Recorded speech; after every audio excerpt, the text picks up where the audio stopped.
"How are you going yourself, Jack?" I asked him. "You seen this Walcott?" he says. "Just in the gym." "Well," Jack says, "I'm going to need a lot of luck with that boy." "He can't hit you, Jack," Soldier said. "I wish to hell he couldn't."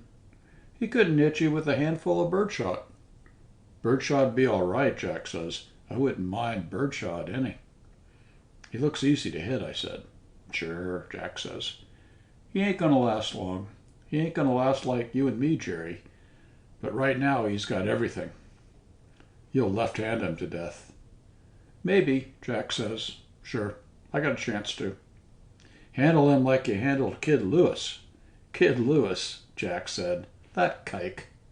The three of us, Jack Brennan, Soldier Bartlett, and I, were in Handley's. There were a couple of broads sitting at the table next to us. They had been drinking. "What do you mean, kike?" one of the broads says. "What do you mean, kike? You big Irish bum." "Sure," Jack says, "that's it. Kikes," this broad goes on. "They're always talking about kikes, these big Irishmen. What do you mean, kikes?" "Come on, let's get out of here." "Kikes," this broad goes on. "Who ever saw you ever buy a drink? Your wife sews your pockets up every morning. These Irishmen and their kikes. Ted Lewis could lick you, too." "Sure," says Jack. "And you give away a lot of things free, too, don't you?" We went out. That was Jack. He could say what he wanted to, when he wanted to say it. Jack started training out at Danny Hogan's health farm over in Jersey. It was nice out there, but Jack didn't like it much. He didn't like being away from his wife and kids, and he was sore and grouchy most of the time. He liked me, and we got along fine together, and he liked Hogan, but after a while Soldier Bartlett commenced to get on his nerves. A kidder gets to be an awful thing around a camp if his stuff goes sort of sour. Soldier was always kidding Jack, just sort of kidding him all the time. It wasn't very funny, and it wasn't very good, and it began to get to Jack. It was sort of stuff like this. Jack would finish up with the weights and the bag and pull on his gloves. "You want to work?" he'd say to Soldier. "Sure. How do you want me to work?" Soldier would ask. "Want me to treat you rough like Walcott? Want me to knock you down a few times?" "That's it," Jack would say. He didn't like it any, though. One morning we were all out on the road. We'd been out quite a way, and now we were coming back. We'd go along fast for 3 minutes and then walk a minute, and then go fast for 3 minutes again. Jack wasn't ever what you'd call a sprinter. He'd move around fast enough in the ring if he had to, but he wasn't any too fast on the road. All the time we were walking, Soldier was kidding him. We came up the hill to the farmhouse. "Well," says Jack, "you better go back to town, Soldier." "What do you mean?" "You better go back to town and stay there." "What's the matter?" "I'm sick of hearing you talk." "Yes?" says Soldier. "Yes," says Jack. "You'll be a damn sight sicker when Walcott gets through with you." "Sure," says Jack. "Maybe I will, but I know I'm sick of you." So Soldier went off on the train to town that same morning. I went down with him to the train. He was good and sore. "I was just kidding him," he said. We were waiting on the platform. "He can't pull that stuff with me, Jerry." "He's nervous and crabby," I said. "He's a good fellow, Soldier." "The hell he is. The hell he's ever been a good fellow." "Well," I said, "so long, Soldier." The train had come in.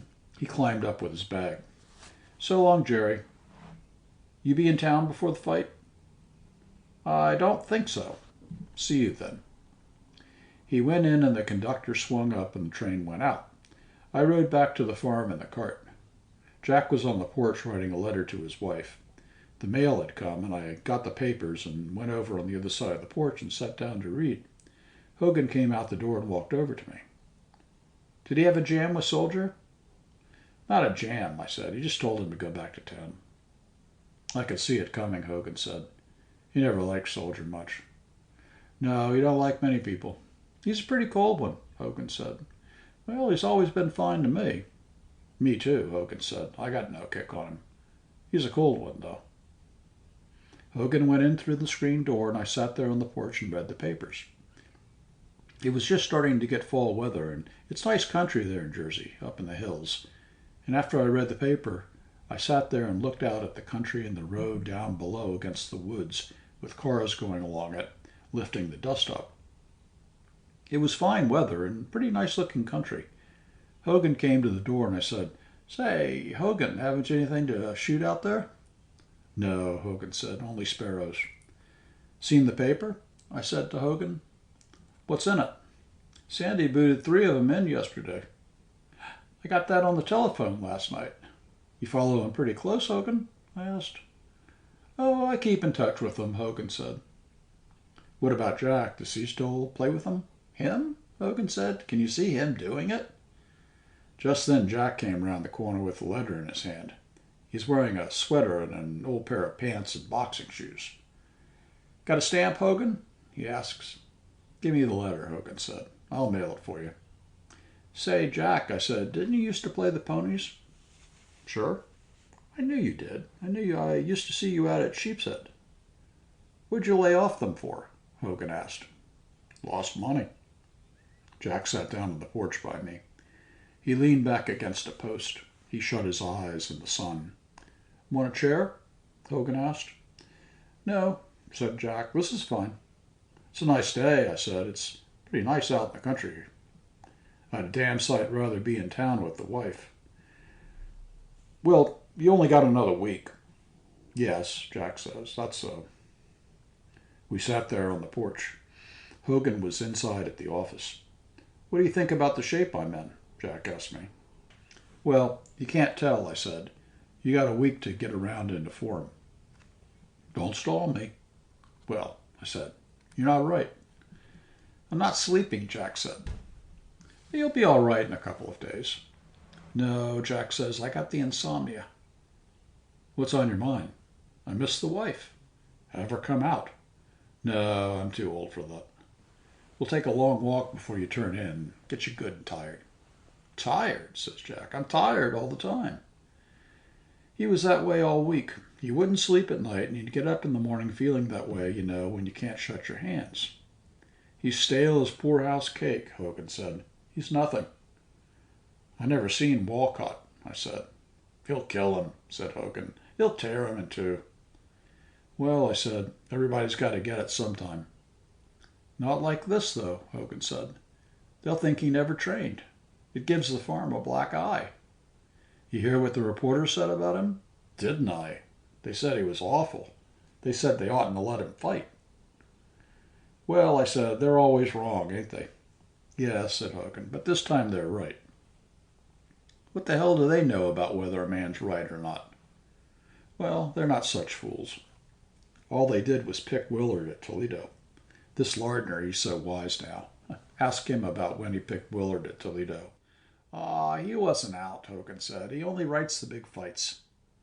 "I don't care who they are," I said. "What the hell do they know? They can write, maybe, but what the hell do they know?" "You don't think Jack's in any shape, do you?" Hogan asked.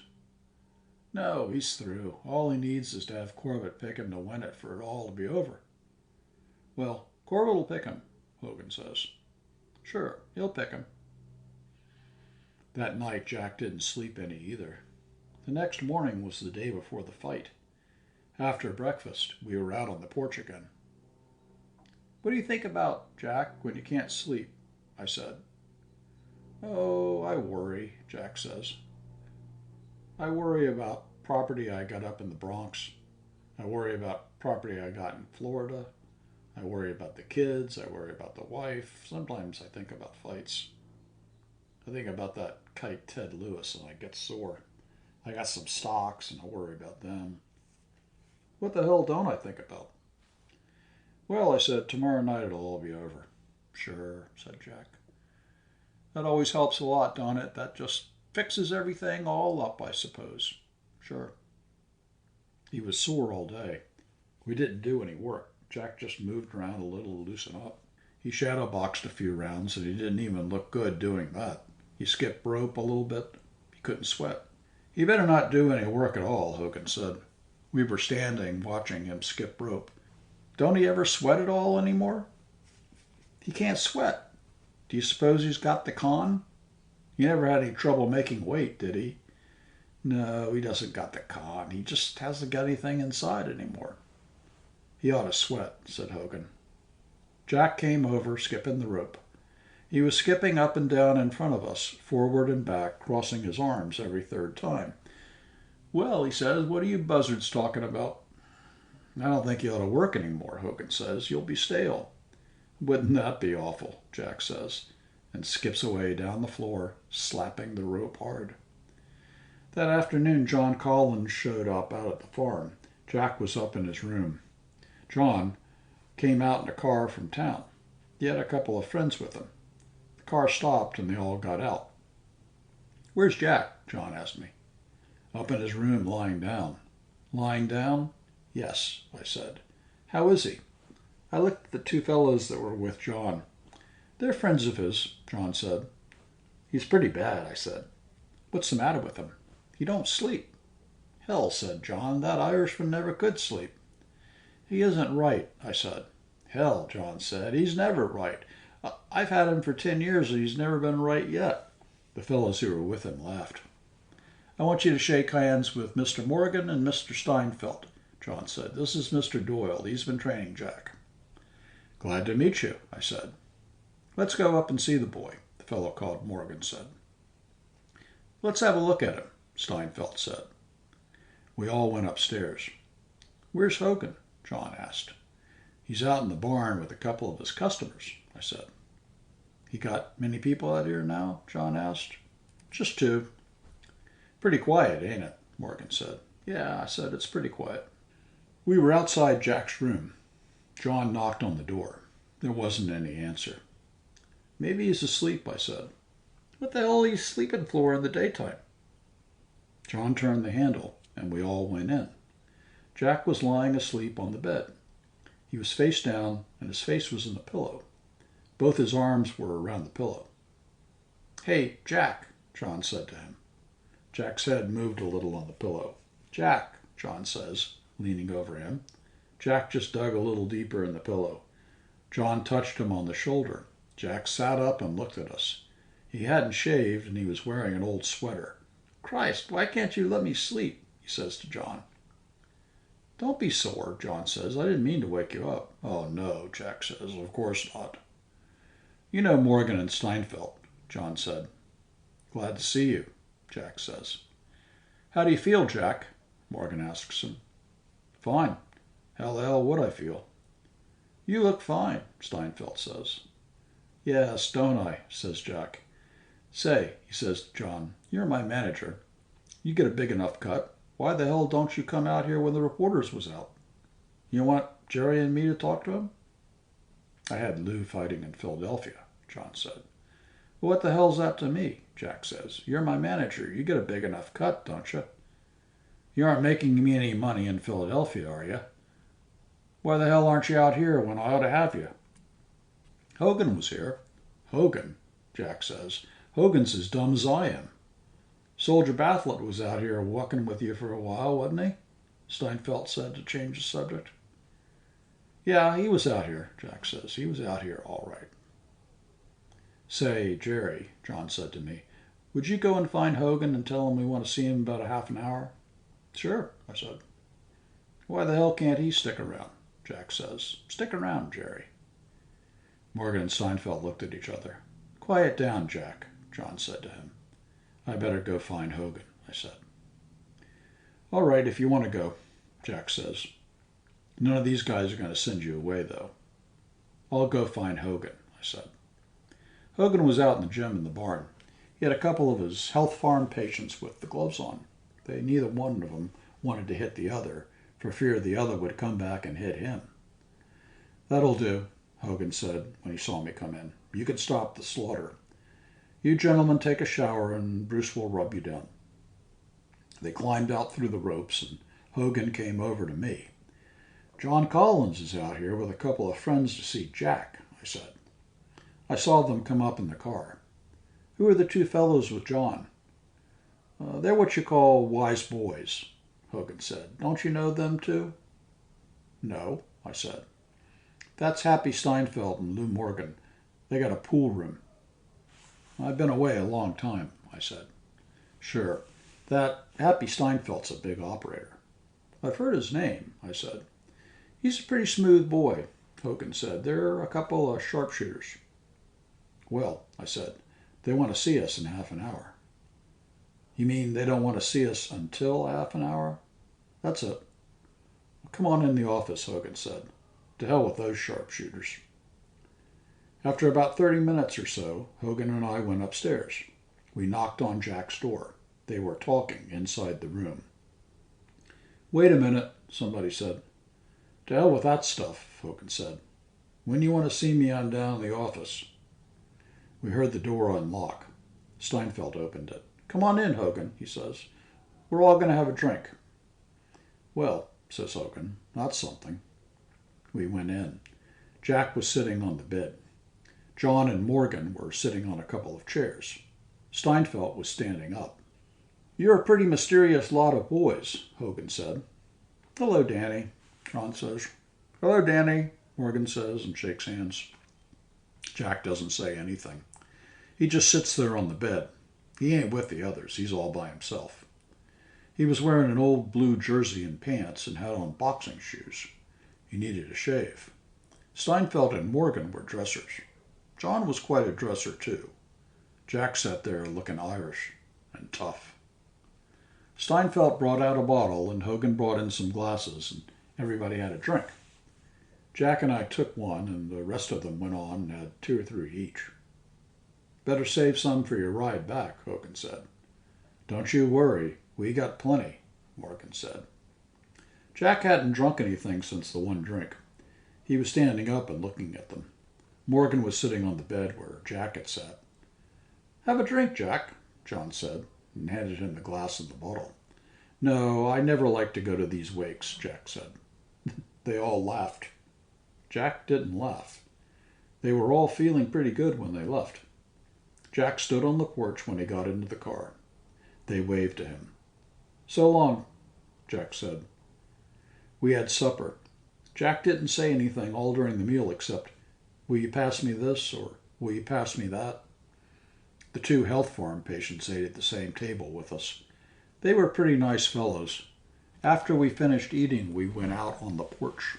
It was dark early. I'd like to take a walk, Jerry? Jack asked. Sure, I said. We put on our coats and started out. It was quite a way down to the main road, and then we walked along the main road about 1.5 miles. Cars kept going by, and we would pull out to the side until they were passed. Jack didn't say anything. After we had stepped out into the bushes to let a big car go by, Jack said, To hell with this walking. Come on back to Hogan's. We went along a side road that cut up over the hill and cut across the field back to Hogan's. We could see the lights of the house up on the hill.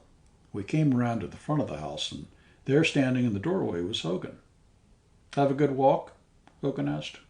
Oh, fine, Jack said. Listen, Hogan, have you got any liquor? Sure, says Hogan. What's the idea? Send it up to the room, Jack says. I'm going to sleep tonight. You're the doctor, Hogan says. Come on up to the room, Jerry, Jack says. Upstairs, Jack sat on the bed with his head in his hands. Ain't it a life, Jack says. Hogan brought in a quart of liquor and 2 glasses. Want some ginger ale? What do you think I want to do, get sick? I just asked you, Hogan said. Have a drink? Said Jack. No, thanks, said Hogan. He went out. How about you, Jerry? I'll have one with you, I said. Jack poured out a couple of drinks. Now, he said, I want to take it slow and easy.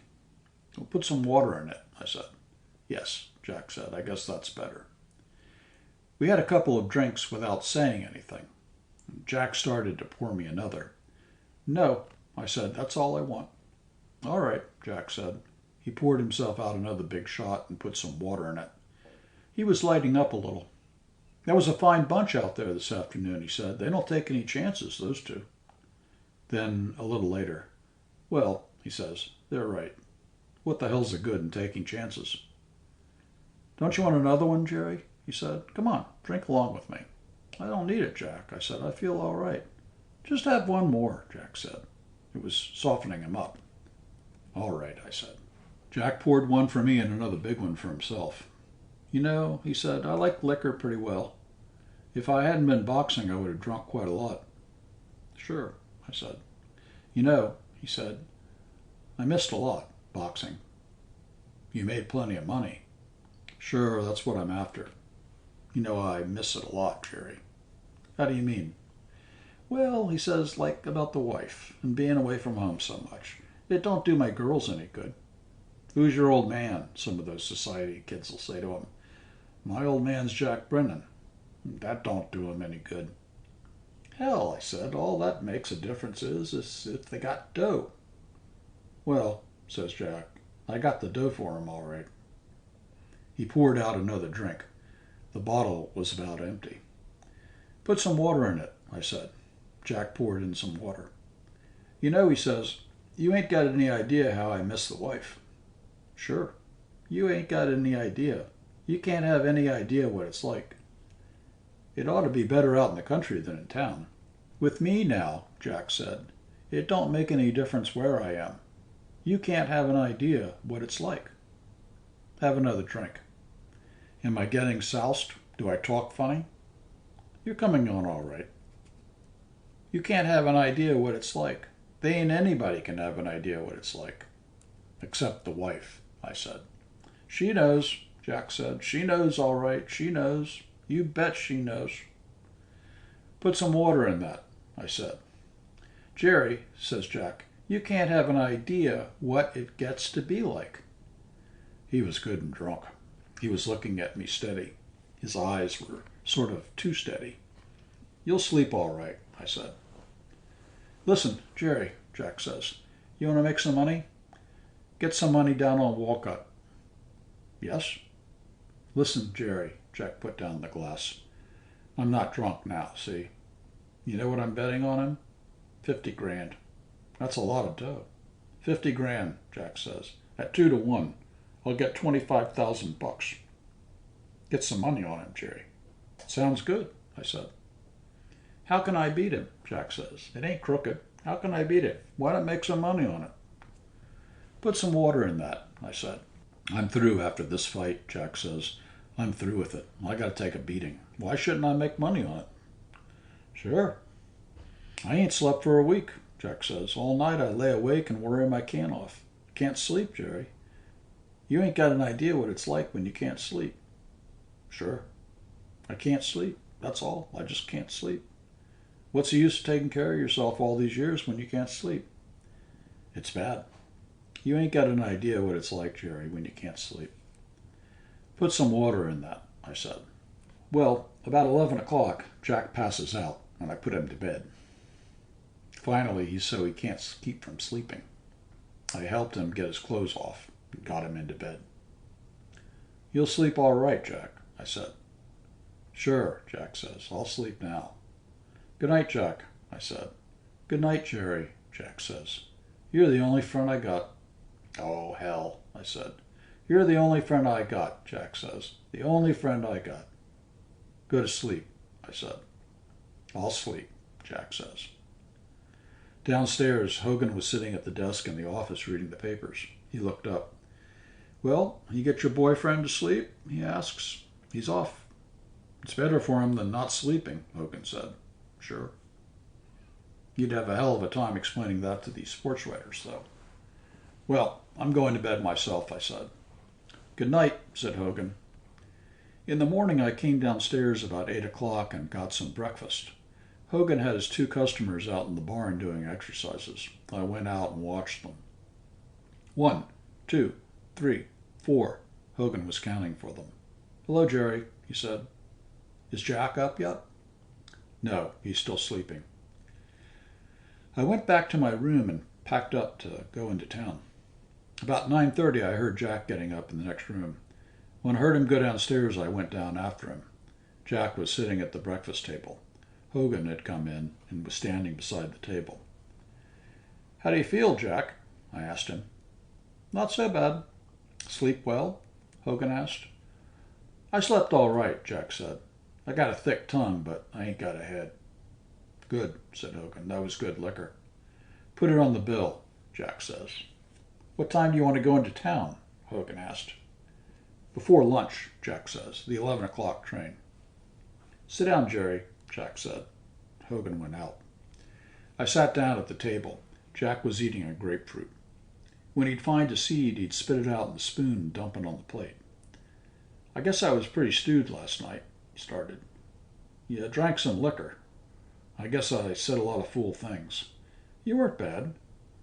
"Where's Hogan?" he asked. He was through with the grapefruit. "He's out in the front office." "What did I say about betting on the fight?" Jack asked. He was holding the spoon and sort of poking at the grapefruit with it. The girl came in with some ham and eggs and took away the grapefruit. "Bring me another glass of milk," Jack said to her. She went out.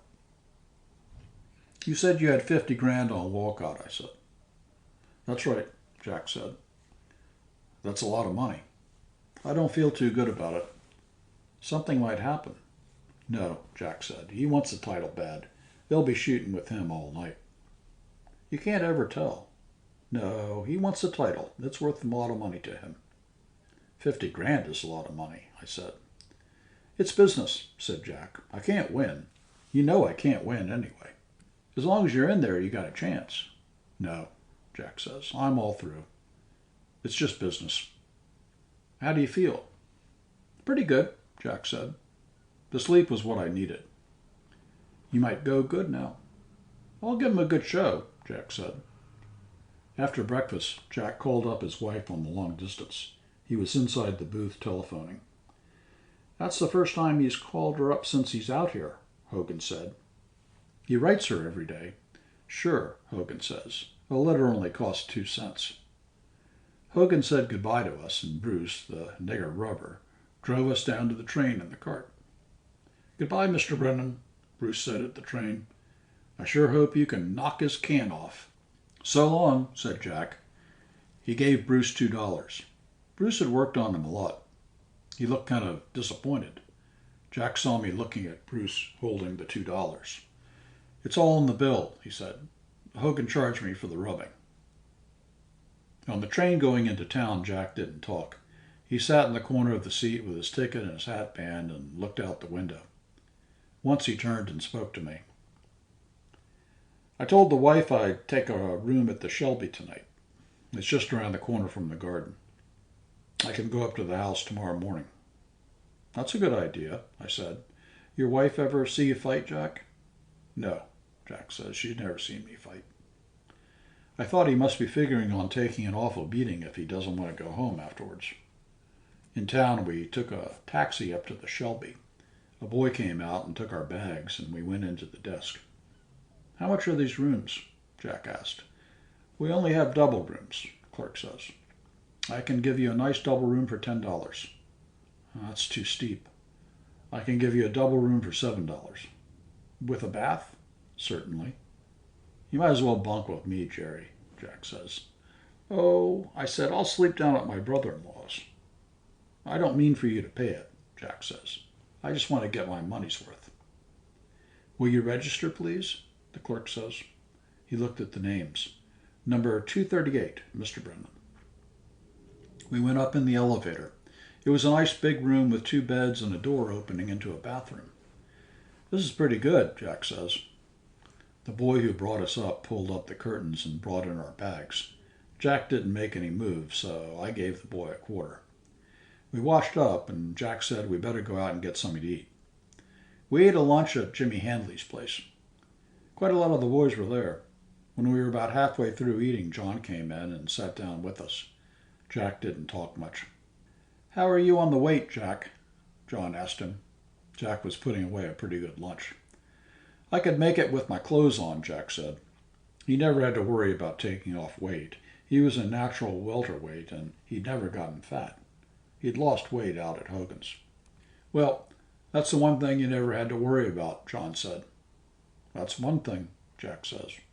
We went around to the garden to weigh in after lunch. The match was made at 147 pounds at 3 o'clock.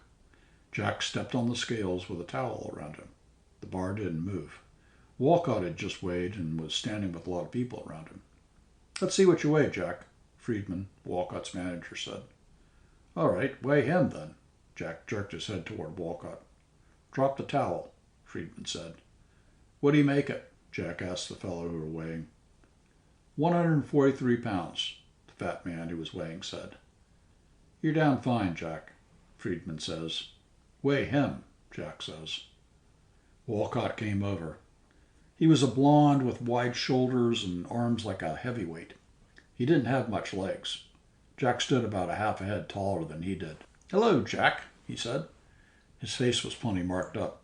"Hello," said Jack. "How do you feel?" "Good," Walcott says. He dropped the towel from around his waist and stood on the scales. He had the widest shoulders and back you ever saw.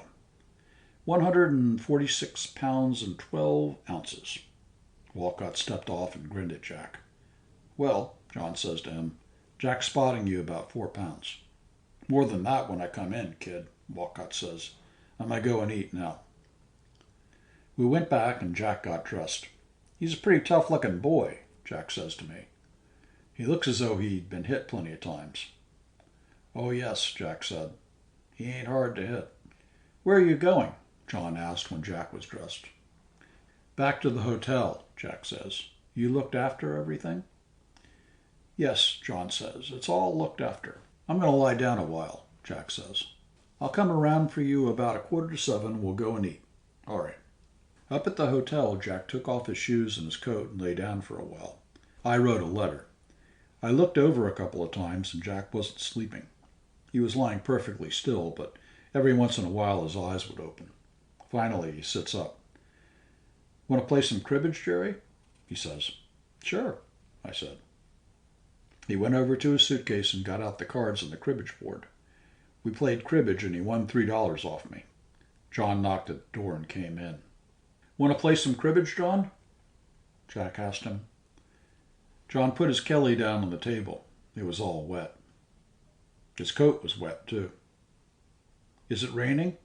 Jack asks. "It's pouring," John says.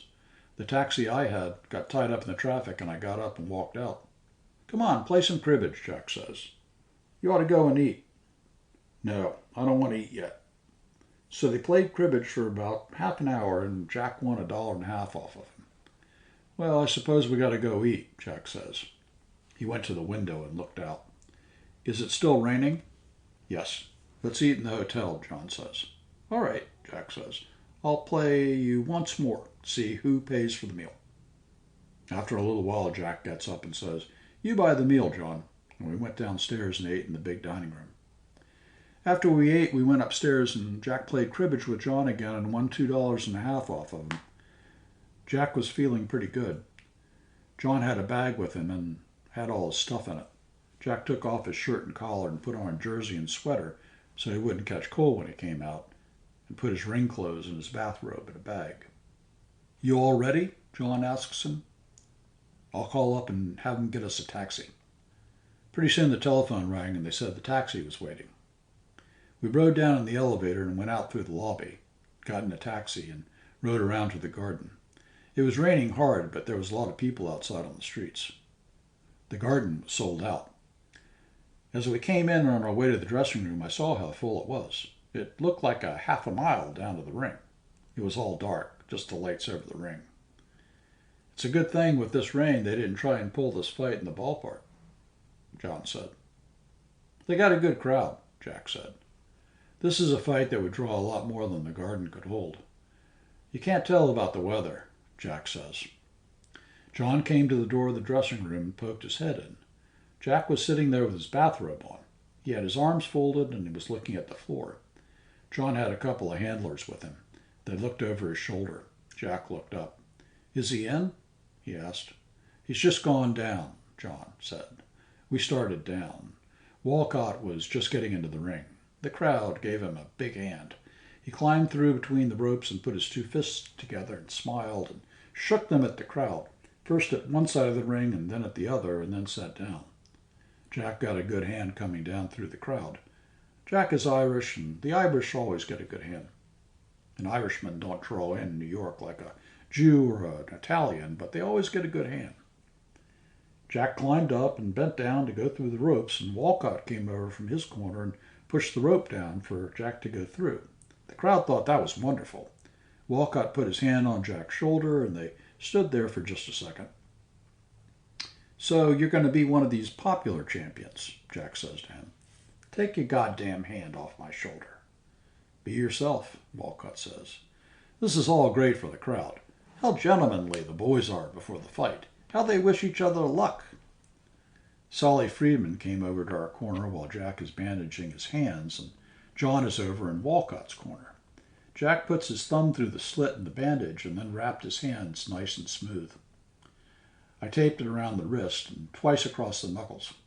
Hey, Friedman says, where do you get all that tape? Feel of it, Jack says. It's soft, ain't it? Don't be a hick. Friedman stands there all the time while Jack bandages the other hand. And one of the boys that's going to handle him brings the gloves, and I pull them on and work him around. Say, Friedman, Jack asks, what nationality is this Walcott? I don't know, Solly says. He's some sort of a Dane.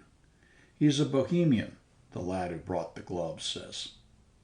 The referee called them out to the center of the ring, and Jack walks out. Walcott comes out smiling. They met, and the referee put his arm on each of their shoulders. Hello, popularity, Jack says to Walcott. Be yourself. What do you call yourself Walcott for? Jack says. Didn't you know he was a nigger? Listen, says the referee, and he gives him the same old line. Once Walcott interrupts him.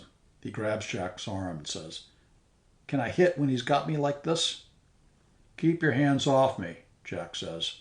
There ain't no moving pictures of this. They went back to their corners. I lifted the bathrobe off Jack, and he leaned on the ropes and flexed his knees a couple of times and scuffed his shoes in the rosin. The gong rang, and Jack turned quick and went out. Walcott came toward him, and they touched gloves, and as soon as Walcott dropped his hands, Jack jumped his left into his face twice. There wasn't anybody ever boxed better than Jack. Walcott was after him, going forward all the time with his chin on his chest. He's a hooker, and he carries his hands pretty low. All he knows is to get in there and sock. But every time he gets in there close, Jack has the left hand in his face.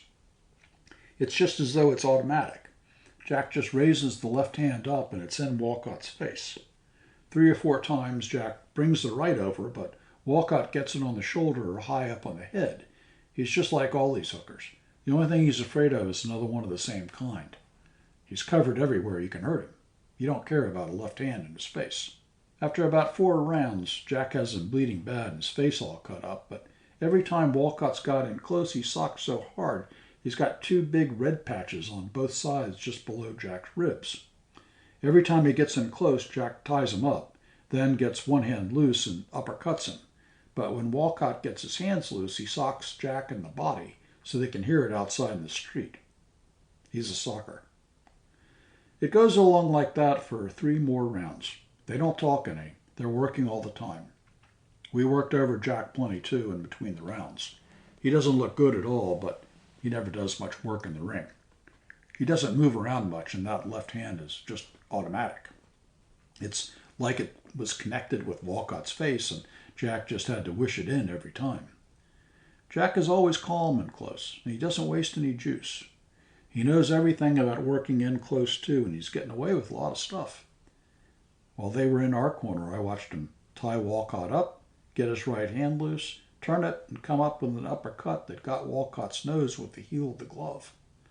Walcott was bleeding bad and leaned his nose on Jack's shoulder so as to give Jack some of it, too. And Jack sort of lifted his shoulder sharp and caught him against the nose and then brought down the right hand and did the same thing again. Walcott was sore as hell. By the time they had gone 5 rounds, he hated Jack's guts. Jack wasn't sore. That is, he wasn't any sorer than he always was. He certainly did used to make the fellows he fought hate boxing. That was why he hated Kid Lewis so. He never got the kid's goat. Kid Lewis always had about 3 new dirty things Jack couldn't do. Jack was as safe as a church all the time he was in there, as long as he was strong. He certainly was treating Walcott rough. The funny thing was, it looked as though Jack was an open, classic boxer. That was because he had all that stuff, too. After the 7th round, Jack says, "My left's getting heavy." From then on, he started to take a beating. It didn't show at first, but instead of him running the fight, it was Walcott who was running it. Instead of being safe all the time, now he was in trouble. He couldn't keep him out with the left hand now. It looked as though it was the same as ever, only now Instead of Walcott's punches just missing him, they were hitting him. He took an awful beating in the body. "What's the round?" Jack asked. "The 11th. "I can't stay," Jack says. "My legs are going bad." Walcott had just been hitting him for a long time. It was like a baseball catcher pulls the ball and takes some of the shock off. From now on, Walcott commenced to land solid. He certainly was a socking machine. Jack was just trying to block everything now. It didn't show what an awful beating he was taking. In between the rounds, I worked on his legs. The muscles would flutter under my hands all the time I was rubbing them. He was sick as hell. "How's it go?" he asked John, turning around, his face all swollen. "It's his fight. I think I can last," Jack says. "I don't want this bohunk to stop me." It was going just the way he thought it would. He knew he couldn't beat Walcott. He wasn't strong anymore. He was all right, though. His money was all right, and now he wanted to finish it off right to please himself. He didn't want to be knocked out. The gong rang, and we pushed him out. He went out slow. Walcott came right out after him. Jack put the left in his face, and Walcott took it, came in under it, started working on Jack's body. Jack tried to tie him up, and it was just like trying to hold on to a buzzsaw. Jack broke away from it and missed with the right. Walcott clipped him with the left hook, and Jack went down. He went down on his hands and knees and looked at us. The referee started counting. Jack was watching us and shaking his head. At 8, John motioned to him. You couldn't hear on account of the crowd. Jack got up. The referee had been holding Walcott back with one arm while he counted. When Jack was on his feet, Walcott started toward him. "Watch yourself, Jimmy," I heard Solly Friedman yell to him. Walcott came up to Jack looking at him. Jack stuck the left hand at him. Walcott just shook his head. He backed Jack up against the ropes, measured him, and then hooked the left very light to the side of Jack's head and socked the right into his body as hard as he could sock, just as low as he could get it. He must have hit him 5 inches below the belt. I thought the eyes would come out of Jack's head. They stuck way out. His mouth come open. The referee grabbed Walcott. Jack stepped forward. If he went down, there went $50,000. He walked as though all his insides were going to fall out. "It wasn't low," he said. "It was an accident." The crowd were yelling, so you couldn't hear anything. "I'm all right," Jack says. They were right in front of us. The referee looks at John, and then he shakes his head. "Come on, you Pollock son of a bitch," Jack says to Walcott. John was hanging onto the ropes. He had a towel ready to chuck in. Jack was standing just a little way out from the ropes. He took a step forward. I saw the sweat come out on his face, like somebody had squeezed it, and a big drop went down his nose. "Come on and fight," Jack says to Walcott. The referee looked at John and waved Walcott on. "Go in there, you slob," he says. Walcott went in. He didn't know what to do either. He never thought Jack could have stood it. Jack put the left in his face. There was such a hell of a lot of yelling going on. They were right in front of us. Walcott hit him twice. Jack's face was the worst thing I ever saw. The look on it. He was holding himself and all his body together, and it all showed on his face. All the time he was thinking and holding his body in where it was busted. Then he started to sock. His face looked awful all the time. He started to sock with his hands low down by his side, swinging at Walcott. Walcott covered, and Jack was swinging wild at Walcott's head. Then he swung the left and hit Walcott in the groin, and the right hit Walcott right bang where he'd hit Jack, way below the belt. Walcott went down and grabbed himself there and rolled and twisted around. The referee grabbed Jack and pushed him back toward his corner. John jumps into the ring. There was all this yelling going on. The referee was talking with the judges, and then the announcer got into the ring with the megaphone and says, "Walcott on a foul." The referee is talking to John, and he says, "What could I do? Jack wouldn't take the foul. Then when he's groggy, he fouls him." "He'd lost it anyway," John says. Jack's sitting on the chair. I've got his gloves off, and he's holding himself in down there with both of his hands. When he's got something supporting it, his face doesn't look so bad. "Go over and say you're sorry," John says into his ear. "It'll look good." Jack stands up, and the sweat comes out all over his face. I put the bathrobe around him, and he holds himself in with one hand under the bathrobe and goes across the ring. They've picked Walcott up, and they're working on him. There are a lot of people in Walcott's corner. Nobody speaks to Jack. He leans over Walcott. "I'm sorry," Jack says. "I didn't mean to foul you." Walcott doesn't say anything. He looks too damn sick. "Well, you're the champion now," Jack says to him. "I hope you get a hell of a lot of fun out of it." "Leave the kid alone," Solly Friedman says. "Hello, Solly," Jack says. "I'm sorry I fouled your boy." Friedman just looks at him. Jack went to his corner walking that funny, jerky way, and we got him down through the ropes and through the reporters' tables and out down the aisle. A lot of people want to slap Jack on the back. He goes out through all that mob in his bathrobe to the dressing room. It's a popular win for Walcott. That's the way the money was bet, in the garden. Once we got inside the dressing room, Jack lay down and shut his eyes. "We want to get to the hotel and get a doctor," John says. "I'm all busted inside," Jack says. "I'm sorry as hell, Jack," John says. "It's all right," Jack says.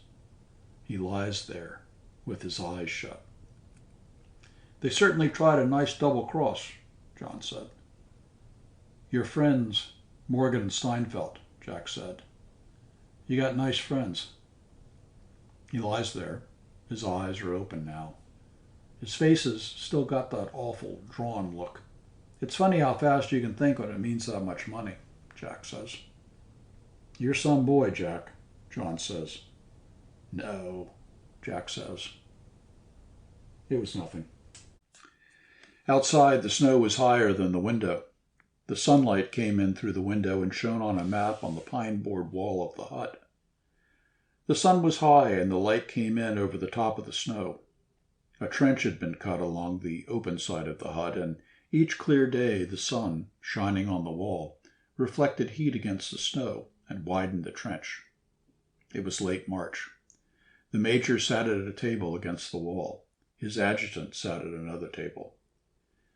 Around the major's eyes were two white circles where his snow glasses had protected his face from the sun on the snow. The rest of his face had been burned, and then tanned, and then burned through the tan. His nose was swollen, and there were edges of loose skin where blisters had been. While he worked at the papers, he put the fingers of his left hand into a saucer of oil, and then spread the oil over his face, touching it very gently with the tips of his fingers. He was very careful to drain his fingers on the edge of the saucer, so there was only a film of oil on them.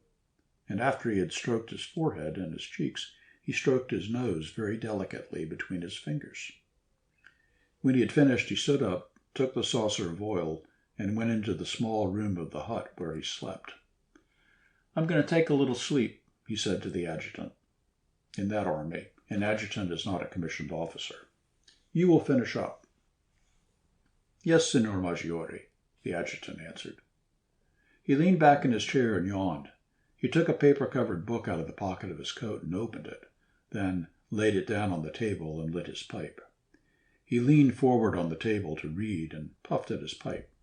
Then he closed the book and put it back in his pocket.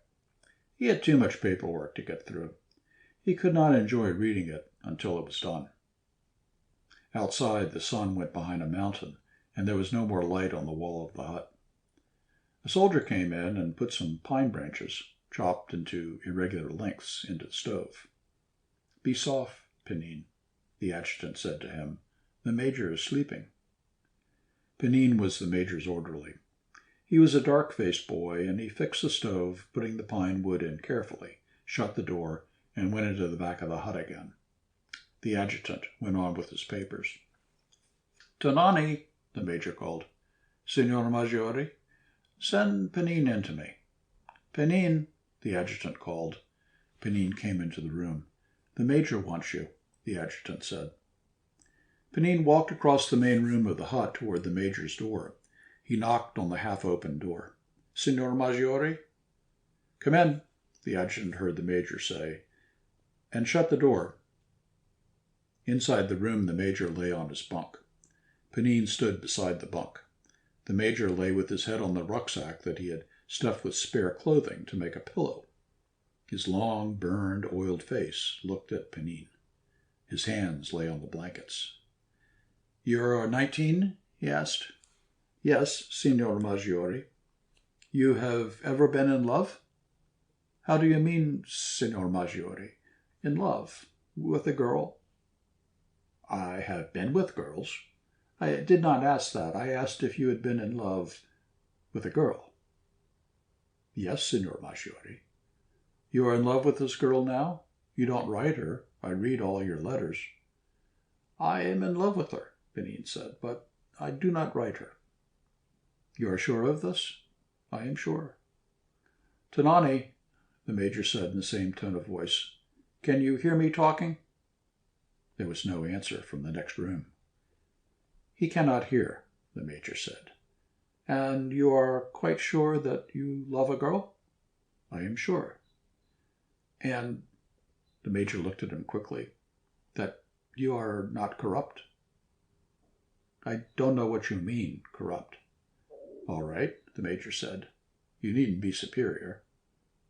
Panine looked at the floor. The Major looked at his brown face, down and up him, and at his hands. Then he went on, not smiling. "And you don't really want—" The Major paused. Panine looked at the floor. "That your great desire isn't really—" Panine looked at the floor. The Major leaned his head back on the rucksack and smiled. He was really relieved. Life in the army was too complicated. "You're a good boy," he said. "You're a good boy, Panine, but don't be superior, and be careful someone else doesn't come along and take you." Panine stood still beside the bunk. "Don't be afraid," the Major said. His hands were folded on the blankets. "I won't touch you. You can go back to your platoon if you like, but you had better stay on as my servant. You've less chance of being killed. Do you want anything of me, Signor Maggiore?" "No," the Major said. "Go on and get on with whatever you were doing.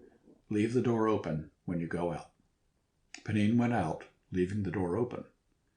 The adjutant looked at him as he walked awkwardly across the room and out the door.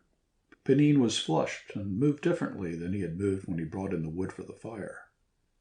The adjutant looked after him and smiled. Panine came in with more wood for the stove. The Major, lying on his bunk, looked at his cloth-covered helmet and his snow glasses that hung from a nail on the wall, heard him walk across the floor. "The little devil," he thought. "I wonder if he lied to me." After one 4th of July, Nick, driving home late from town in the big wagon with Joe Garner and his family, passed 9 drunken Indians along the road. He remembered there were 9 because Joe Garner, driving along in the dusk, pulled up the horses, jumped down on the road, and dragged an Indian out of the wheel rut. The Indian had been asleep, face down in the sand. Joe dragged him into the bushes and got back up on the wagon box. "That makes 9 of them," Joe said. "Just between here and the edge of town." "Them Indians," said Mrs. Garner. Nick was on the back seat with the 2 Garner boys. He was looking out from the back seat to see the Indian where Joe had dragged him alongside of the road. "Was it Billy Tabashaw?" Carl asked. "No. His pants looked mighty like Billy. All Indians wear the same kind of pants." "I didn't see him at all," Frank said. "Pa was down into the road and back up again before I seen a thing. I thought he was killing a snake." "Plenty of Indians will kill snakes tonight, I guess," Joe Garner said. "Them Indians," said Mrs. Garner. They drove along. The road turned off from the main highway and went up into the hills. It was hard pulling for the horses, and the boys got down and walked. The road was sandy. Nick looked back from the top of the hill by the schoolhouse. He saw the lights of Petoskey and off across Little Traverse Bay, the lights of Harbor Springs. They climbed back in the wagon again. "They ought to put some gravel on that stretch," Joe Garner said. The wagon went along the road through the woods. Joe and Mrs. Garner sat close together on the front seat. Nick sat between the 2 boys. the road came out into a clearing. Right here was where Pa ran over the skunk. It was further on. It don't make no difference where it was, Joe said without turning his head. One place is just as good as another to run over a skunk. I saw 2 skunks last night, Nick said. Where? Down by the lake. They were looking for dead fish along the beach. They were coons, probably, Carl said. They were skunks. I guess I know skunks. You ought to, Carl said. You got an Indian girl. Stop talking that way, Carl, said Mrs. Garner. Well, they smell about the same. Joe Garner laughed. You stop laughing, Joe, Mrs. Garner said. I won't have Carl talk that way. Have you got an Indian girl, Nicky? Joe asked. No. He has 2, Pa, Frank said. Prudence Mitchell's his girl. She's not. He goes to see her every day. I don't. Nick, sitting between the 2 boys in the dark, felt hollow and happy inside himself to be teased about Prudence Mitchell. She ain't my girl, he said. Listen to him, said Carl. I see 'em together every day. Carl can't get a girl, his mother said, not even a squaw. Carl was quiet. Carl ain't no good with girls, Frank said. You shut up. You're all right, Carl, Joe Garner said. Girls never got a man anywhere. Look at your pa. Yes, that's what you would say. Mrs. Garner moved close to Joe as the wagon jolted. Well, you had plenty of girls in your time. I'll bet Pa wouldn't have ever had a squaw for a girl. Don't you think it, Joe said. You better watch out to keep Prudy, Nick. His wife whispered to him, and Joe laughed. What are you laughing at? Asked Frank. Don't you say it, Garner, his wife warned. Joe laughed again. Nicky can have Prudence, Joe Garner said. I got a good girl. That's the way to talk, Mrs. Garner said. The horses were pulling heavily in the sand. Joe reached out in the dark with the whip. Come on, pull into it. You'll have to pull harder than this tomorrow. They trotted down the long hill, the wagon jolting. At the farmhouse, everybody got down. Mrs. Garner unlocked the door, went inside, and came out with a lamp in her hand. Carl and Nick unloaded the things from the back of the wagon. Frank sat on the front seat to drive to the barn and put up the horses. Nick went up the steps and opened the kitchen door. Mrs. Garner was building a fire in the stove. She turned from pouring kerosene on the wood. Goodbye, Mrs. Garner, Nick said. Thanks for taking me. Oh, shucks, Nicky. I had a wonderful time. We'd like to have you. Won't you stay and eat some supper? I better go. I think Dad probably waited up for me. Well, get along then. Send Carl up to the house, will you? All right. Good night, Nicky. Good night, Mrs. Garner. Nick went out in the farmyard and down to the barn. Joe and Frank were milking. Good night, Nick said. I had a swell time. Good night, Nick, Joe Garner called. Aren't you going to stay and eat? No, I can't. Will you tell Carl his mother wants him? All right. Good night, Nicky.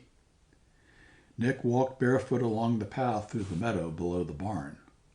The path was smooth, and the dew was cool on his bare feet.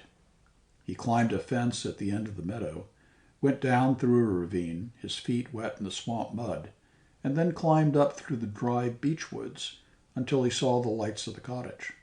He climbed over the fence and walked around to the front porch. Through the window, he saw his father sitting by the table, reading in the light from a big lamp. Nick opened the door and went in. Well, Nicky, his father said, was it a good day? I had a swell time, Dad. It was swell 4th of July. Are you hungry? You bet. What did you do with your shoes? I left them in the wagon at Garner's. Come on out to the kitchen. Nick's father went ahead with the lamp. He stopped and lifted the lid of the icebox. Nick went on into the kitchen.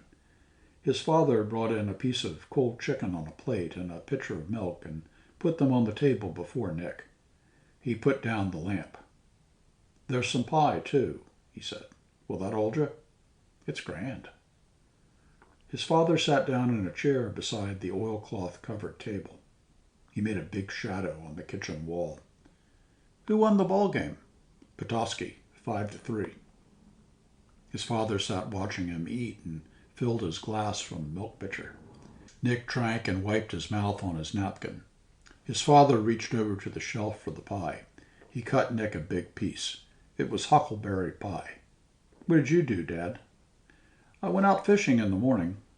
What did you get? Only perch. His father sat watching Nick eat the pie. What did you do this afternoon? Nick asked. I went for a walk up by the Indian camp. Did you see anybody? The Indians were all in town getting drunk. Didn't you see anybody at all? I saw your friend, Prudy. Where was she? She was in the woods with Frank Washburn. I ran onto them. They were having quite a time. His father was not looking at him. What were they doing?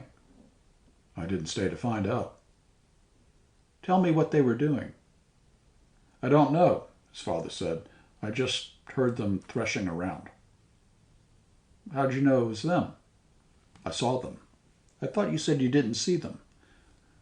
Oh, yes, I saw them. Who was it with her? Nick asked. Frank Washburn. Were they what? Were they happy?